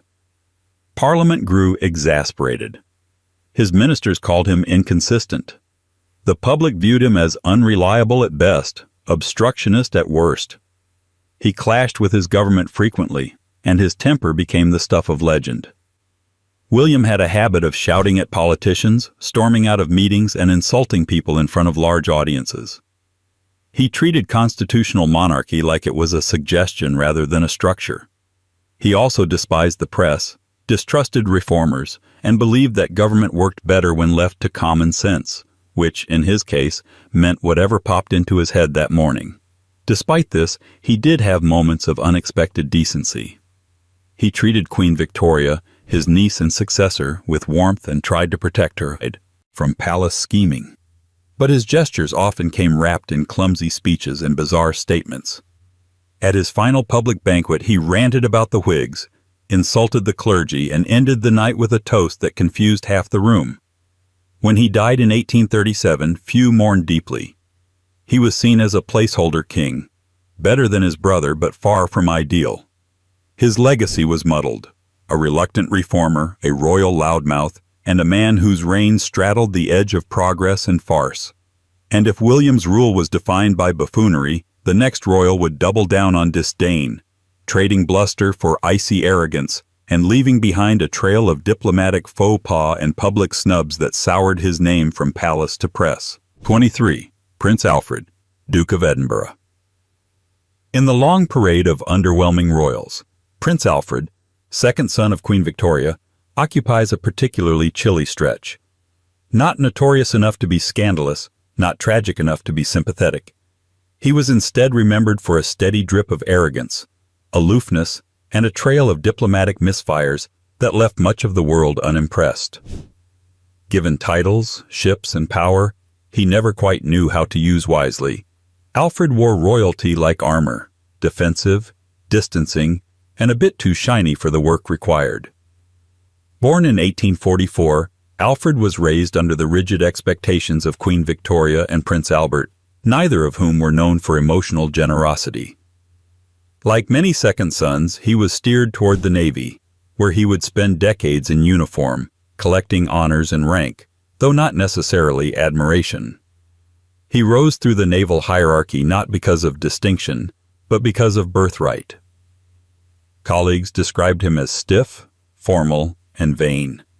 He was known to correct people's grammar mid-conversation and once refused to attend an official dinner because the seating arrangement didn't flatter his rank. Despite this, he was given a globe-trotting career, representing the British Empire abroad in a time when colonial charm offensives were in full swing. But Alfred wasn't charming. In fact, his diplomatic visits frequently ended in disaster. During his royal tour of Australia in 1867, he was shot in the back by an Irish nationalist, a rare moment of public sympathy for Alfred, but also a stark reminder of how divisive his presence could be. He survived, but the experience didn't soften him. If anything, it made him more remote, more determined to surround himself with those who told him what he wanted to hear. Alfred's attitude toward his own subjects often teetered into disdain. In South Africa, India, and the Mediterranean, his condescending manner alienated local leaders. His approach to diplomacy was less win hearts and minds and more remind them who's in charge. Even at home, he was known for being cool toward the press and indifferent to public sentiment.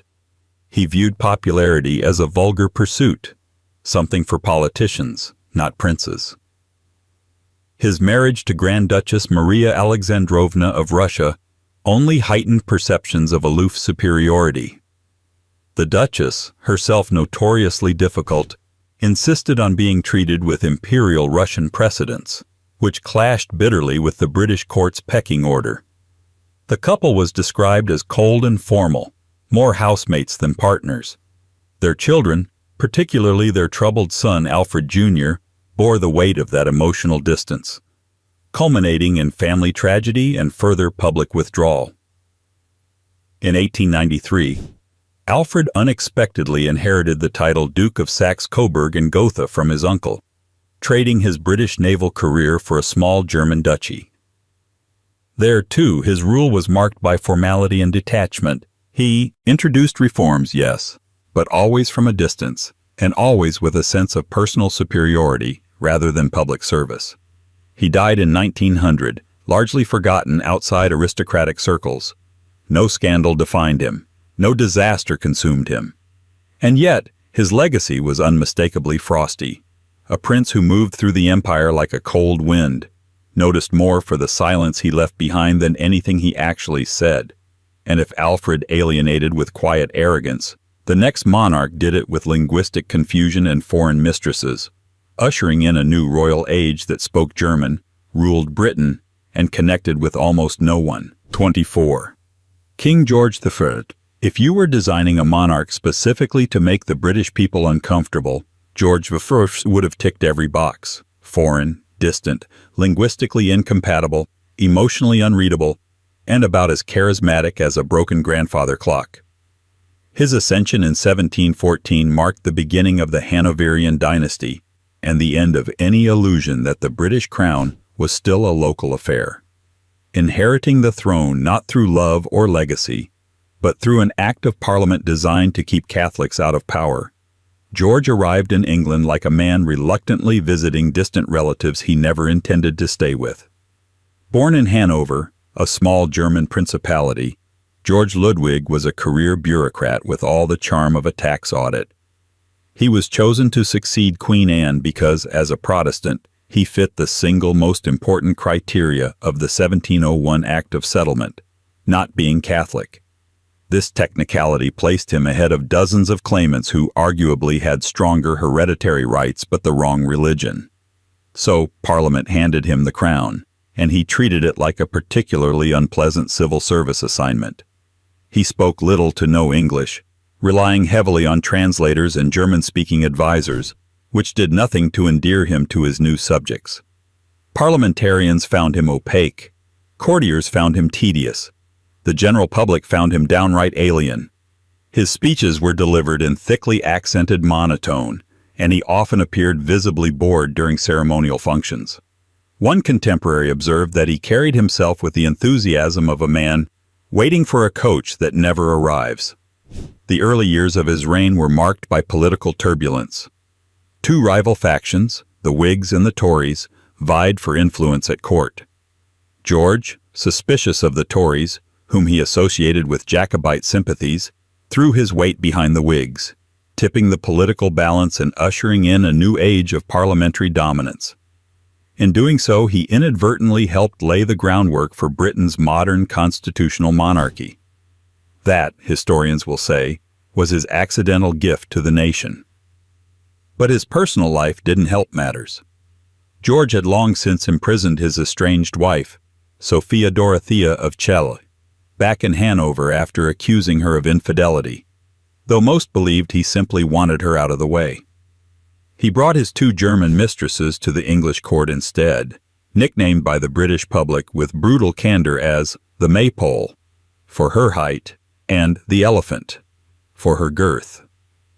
These nicknames, alongside George's clear preference for his Hanoverian entourage, only fueled the perception that England had acquired a king who neither liked nor understood it.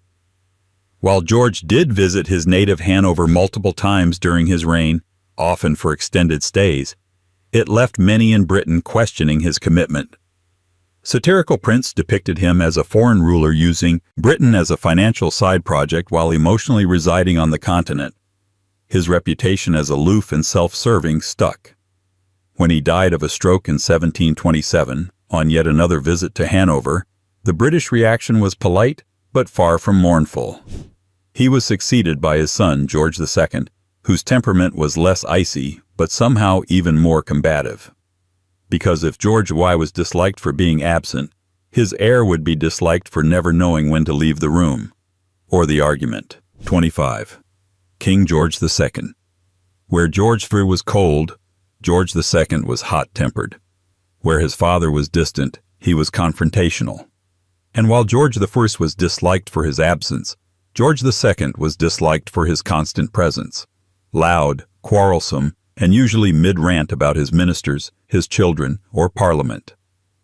His reign, from 1727 to 1760, is often remembered as a period of political development and relative stability. But that stability had very little to do with the king himself. If anything, George II's legacy is a testament to how a government can flourish precisely because the monarch was too busy arguing with everyone to get in the way. George II was the last British monarch born outside of Britain and the last to lead troops into battle, at the Battle of Dettingen in 1743, a moment he insisted on against the advice of nearly everyone.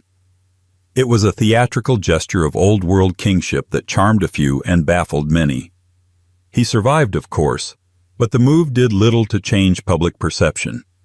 George was seen not as a bold warrior, but as an irritable man with a sword, whose pride often exceeded his sense. His personal life didn't help his image. His marriage to Caroline of Ansbach was, by royal standards, unusually close, until it wasn't. While they did seem to genuinely respect each other, George kept a steady rotation of mistresses, and Caroline managed much of the domestic politics behind the scenes, often shielding ministers from her husband's unpredictable outbursts. She was widely admired, and when she died in 1737, the public mourned her deeply. George, famously gruff even in grief, reportedly said he would never marry again. "I shall have mistresses," he announced, "and they will ruin me, but I won't marry again." The sentiment was honest. Also, bleak. Politically, George II's reign was defined not by his decisions, but by his prime ministers, especially Sir Robert Walpole, considered the first true prime minister of Britain. Walpole ruled with skill and tact, managing to keep both the country and the king from tearing themselves apart. George disliked Walpole but needed him. This became a pattern. He feuded with ministers, distrusted Parliament, and clashed with his son, Frederick, Prince of Wales, in one of the most famously toxic father-son dynamics in royal history.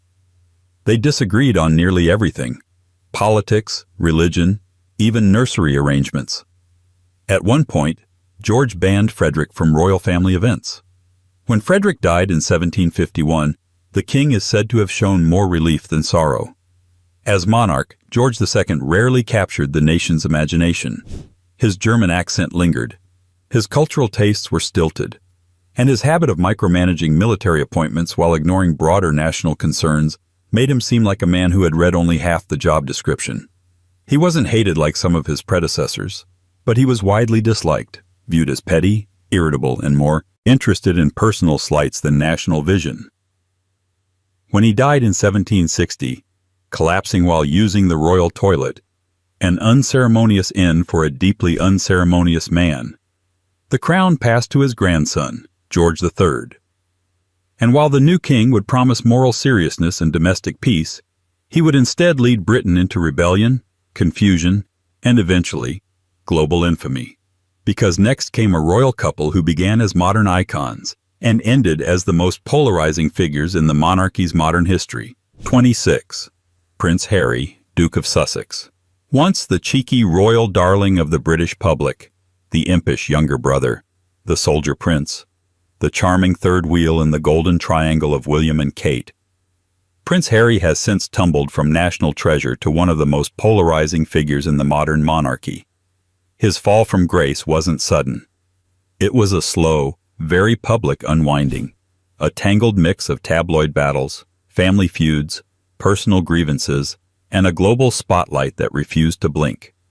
Born in 1984 to Princess Diana and Prince Charles, Harry entered the world as the spare, a term that has haunted and defined him. If William's life was always mapped out with the precision of a royal atlas, Harry's was more of an unsupervised hike through wild terrain.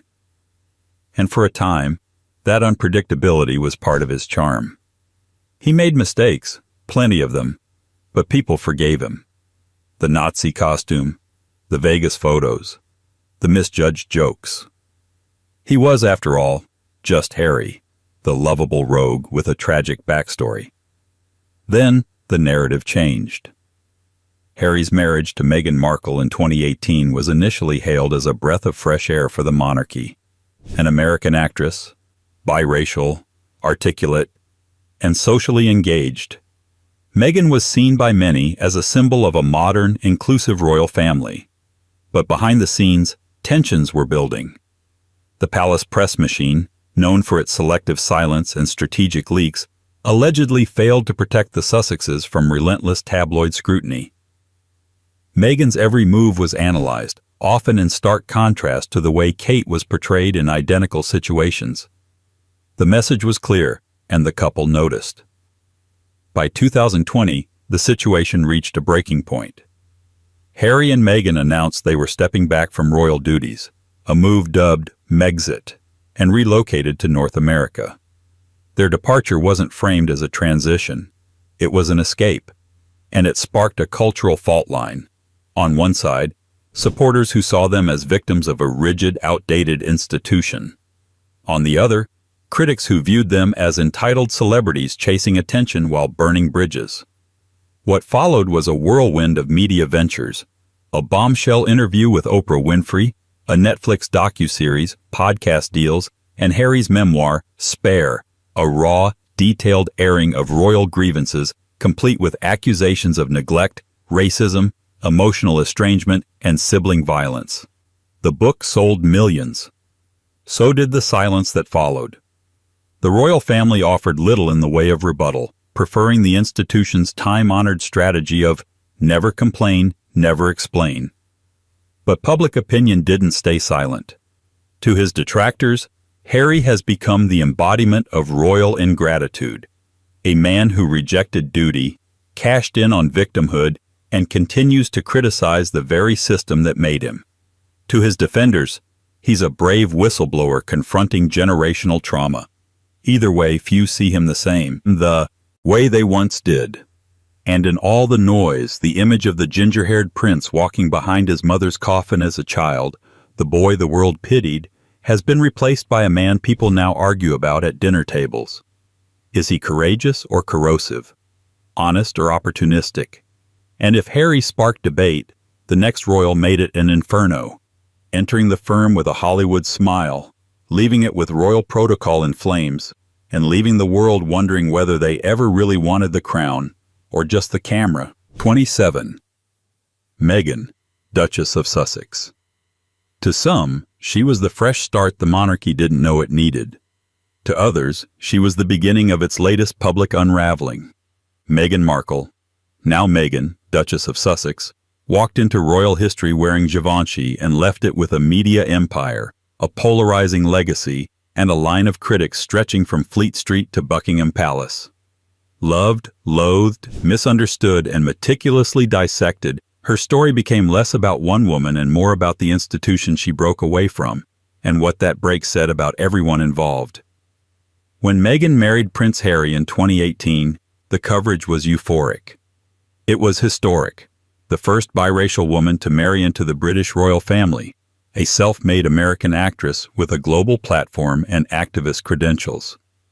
Meghan was poised to be a breath of modern air in a palace heavy with centuries of protocol and propriety. For a moment, it seemed the monarchy was finally evolving. Diversity, modern values, a new royal image. The wedding drew millions of viewers and was broadcast as a royal fairy tale for the 21st century. But the honeymoon, figurative and literal, was brief. Soon after, the narrative began to twist. Headlines turned sour. Rumors of palace tensions, staff resignations, and family feuds began to swirl. Stories appeared claiming Meghan was difficult, demanding, Duchess difficult. A strange double standard emerged. Where Kate Middleton was praised for holding her baby bump, Meghan was criticized. Where Kate was called graceful, Meghan was attention-seeking. The tabloids sank their teeth in, and the palace's silence, strategic or neglectful, did nothing to shield her. In 2020, Meghan and Harry stepped back from royal duties, announcing they would pursue financial independence and a private life abroad. That decision, dubbed Megxit, sparked a global media storm. Supporters argued they were escaping a toxic system.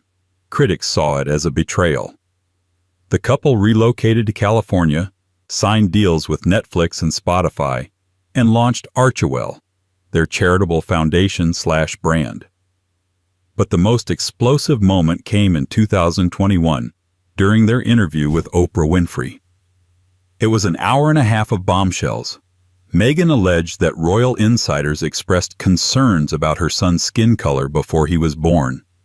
She described feeling isolated, unsupported, and emotionally overwhelmed by the pressures of royal life. Harry spoke of estrangement from his father, his brother, his entire royal role. The interview was watched by millions and tore open a rift between the Sussexes and the rest of the royal family that has yet to fully close.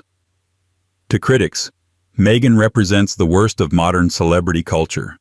Fame without accountability, branding over duty, emotional appeals in place of public service. They accuse her of manipulating the narrative, monetizing victimhood, and leaving a trail of tension. Her defenders, meanwhile, see her as a woman who was chewed up and spat out by a centuries-old institution that failed to protect one of its own. A woman of color placed under a microscope few could survive. A mother who chose her mental health over monarchy. And in the middle of it all stands the public, increasingly exhausted, polarized, and wondering if either side truly deserves sympathy. Meghan's legacy, at least for now, isn't defined by one scandal, but by the collision between tradition and reinvention, privacy and publicity, silence and speech. And yet, for all the upheaval she left in her wake, Meghan never held the throne. The next royal did, and for decades, he was the most patient king-in-waiting in British history. But when he finally ascended, the crown came not with applause, but with lingering resentment, tarnished ideals, and the haunting echo of a woman the public never stopped loving. 28. Prince Charles, now King Charles III. For over 70 years he waited, and the longer he waited, the more the public seemed to make up its mind about him. Prince Charles, now King Charles III, has lived most of his life under scrutiny so intense it would have cracked lesser men. But what cracked instead was his image. Once the symbol of royal continuity, Charles became a walking contradiction. A man who spoke to plants but couldn't speak to his wife, who preached environmentalism from private jets, who inherited a kingdom but never quite captured the heart of it. Born in 1948, Charles was raised as the heir apparent in a palace that prized form over feeling. Sensitive and introspective by nature, he was groomed to be a figurehead in an institution that left little room for self-expression. While his mother, Queen Elizabeth II, was seen as steady and impenetrable, Charles was emotional, often awkward, and prone to long, rambling speeches about architecture, organic farming, or the dangers of modern life. He was earnest, but in the kind of way that made people wonder if he'd ever actually ordered a takeaway meal or seen the inside of a public bus. And then, of course, came Diana. His marriage to Lady Diana Spencer in 1981 was billed as a royal fairy tale. In truth, it was a public relations event propped up by photographs, fantasies, and a colossal misreading of compatibility. Diana was young, empathetic, and adored. Charles was older, conflicted, and already in love with someone else. The breakdown of their marriage wasn't just a private failure, it was a national scandal. And it unfolded slowly, painfully, under a media spotlight that never turned off. By the 1990s, the royal family was hemorrhaging public support. Charles and Diana's very public divorce, and Diana's death in 1997, cemented him, in the minds of many, as the villain of the story. Even as he quietly continued his charitable work and expanded the prince's trust, the image stuck. Cold, selfish, a man who couldn't see the treasure he had until it was gone. His long-standing relationship with Camilla Parker Bowles, now Queen Consort, was a source of intense public hatred for years. Dubbed the other woman, Camilla became the symbol of everything Diana wasn't. And while the royal PR machine eventually managed a slow rehabilitation, culminating in their marriage in 2005, the damage to Charles's reputation was never fully undone. Many still view his reign as something inherited by technicality, not by desire. And then there's the politics. Charles spent decades skirting the edges of constitutional neutrality, writing black spider memos to ministers, meddling in planning regulations, and making his opinions known on everything from architecture to agriculture. For a royal meant to remain above the fray, he never quite got the memo. Now, as king, Charles inherits not just the throne, but an institution increasingly questioned, increasingly fractured, and increasingly unsure of its future. He's no tyrant, no villain, but his unpopularity is a byproduct of choices, both personal and public, that made him, in the eyes of many, a man never quite worthy of the role he was born to play. And yet, behind every polarizing king stands a queen who once carried the full weight of public hatred herself, reviled for years as the royal mistress who stole the crown, only to return decades later wearing it. 29. Camilla, Queen Consort. Few figures in modern royal history have undergone a transformation as dramatic, or as reluctant, as Camilla, now Queen Consort. Once branded the most hated woman in Britain, she was for years the villain of a national tragedy that didn't belong entirely to her, but which stuck like royal residue all the same. Her name was whispered, her presence resented, her public image trapped in the shadow of a woman the world had turned into a martyr. For a time, Camilla wasn't just unpopular. She was unforgivable.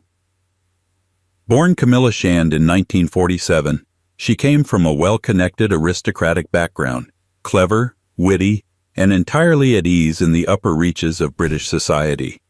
She first met Prince Charles in the early 1970s, and by most accounts, they were instantly close. But fate, timing, and royal expectations got in the way. Charles was expected to marry a virginal, photogenic, and preferably noble woman. Camilla, with her past relationships and down-to-earth demeanor, didn't fit the bill. So he married someone else. So did she. When Charles married Diana in 1981, Camilla faded into the background, but she didn't disappear. Their affair, long suspected, became one of the worst-kept secrets in Britain. And once Diana confirmed it publicly, famously noting, "There were 3 of us in this marriage, so it was a bit crowded," Camilla's fate in the court of public opinion was sealed. She became a national scapegoat. The tabloids vilified her. Satirists mocked her. Crowds booed her. While Charles's reputation also suffered, it was Camilla who bore the brunt of the fury. To many, she was the destroyer of a fairy tale, the cold interloper who had driven Diana to despair. Her name became shorthand for betrayal. And yet, she stayed. Quietly, steadily, without press tours or rebranding campaigns, Camilla remained by Charles's side, out of sight, then slowly, cautiously, back into view. She took on charitable work, championing causes from osteoporosis awareness to literacy programs, often choosing topics that lacked glamour but required consistent effort. She refused interviews. She didn't chase the spotlight. And slowly, with the help of a very deliberate palace PR campaign, the tide began to turn. By the time she and Charles married in 2005, the public had softened, but not forgotten. She was given the title Duchess of Cornwall rather than Princess of Wales, a symbolic nod to the wound that had never quite healed. When Queen Elizabeth II eventually declared in 2022 that it was her sincere wish for Camilla to be known as Queen Consort when Charles ascended, it was a constitutional formality, but an emotional shock to many. Even now, Camilla remains a deeply divisive figure. To some, she's a survivor, unfairly maligned, who navigated decades of public cruelty with restraint and dignity. To others, she'll always be the reminder of what was lost, the replacement for a queen who never was. Her smile is still met with suspicion. Her presence still sparks debate, but she endured. And in the end, that might be her most royal quality of all. Not popularity, not love, not reverence, just survival. A quiet permanence, wrapped in pearls and controversy. And yet, if Camilla mastered the art of surviving scandal, the next royal was a man who seemed made of it, less remembered for monarchy than for muttering colonial opinions and shaking hands like history owed him something. 30. Henry, Duke of Gloucester. Of all the lesser-known Windsors, Henry, Duke of Gloucester, remains one of the most quietly reviled, a relic of a royal era that spoke in clipped tones, dined behind closed doors, and never quite realized the walls had gotten thin. While many royals are remembered for scandal, Henry is remembered for something more subtle, and arguably more corrosive, a deep, unshakable air of superiority, laced with outdated views and the kind of blunt elitism that no longer even tries to disguise itself as public service. Born in 1900, the third son of King George V and Queen Mary, Henry was part of the generation of royals that believed duty meant distance. Raised in a palace, trained at Eton, and funneled through Sandhurst and the army like most royal men of his time, Henry checked every box for royal respectability and somehow still managed to be unpopular. He wasn't flamboyant or especially political. He didn't marry scandalously. But he carried with him the aristocratic stiffness of a man permanently convinced that the world outside the royal gates was both dangerous and deeply inferior. His military career, like many royal postings, was more symbolic than strategic. He served in various honorary roles and took on the expected patronages, but rarely made a mark on any of them.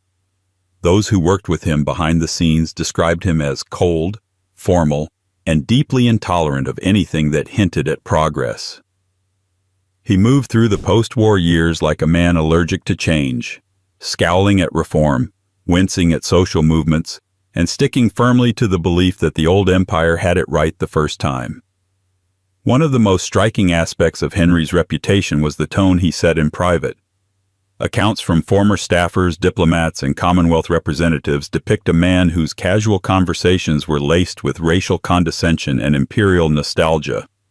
He represented Britain abroad, serving, notably, as Governor-General of Australia from 1945 to 1947, but never fully grasped that the world he was representing no longer wanted to be ruled by men like him. His speeches were wooden, his interactions with locals were stiff, and his presence was often described as more ceremonial than welcome. Even within royal circles, he was seen as outdated. Queen Elizabeth II reportedly kept him at arm's length, aware that his views and bearing belonged to a version of the monarchy she was trying to quietly retire. His interactions with the press were minimal, but when he did speak publicly, it was usually with the sort of clipped disapproval that suggested the entire 20th century had personally offended him. He died in 1974, largely forgotten by the public, but not by historians and commentators, who have since revisited his legacy with fresh scrutiny. In a modern monarchy, attempting to reckon with its colonial past and moral future, Henry stands as a reminder of the aristocratic rot that once passed for dignity, the kind of royal who mistook deference for affection, and whose silence was never golden, just indifferent. His name isn't shouted in protest or carved into scandal, but it lingers, quietly, like the aftertaste of an era that should have ended sooner. And so the curtain falls on our catalogue of royal infamy, a rogues gallery not of monsters, but of monarchs, courtiers, consorts, and casualties. Some ruled with arrogance, others failed with flair. All left behind legacies that still rattle the palace walls. Because when history remembers royalty, it rarely remembers them kindly. It remembers them for what they couldn't outrun.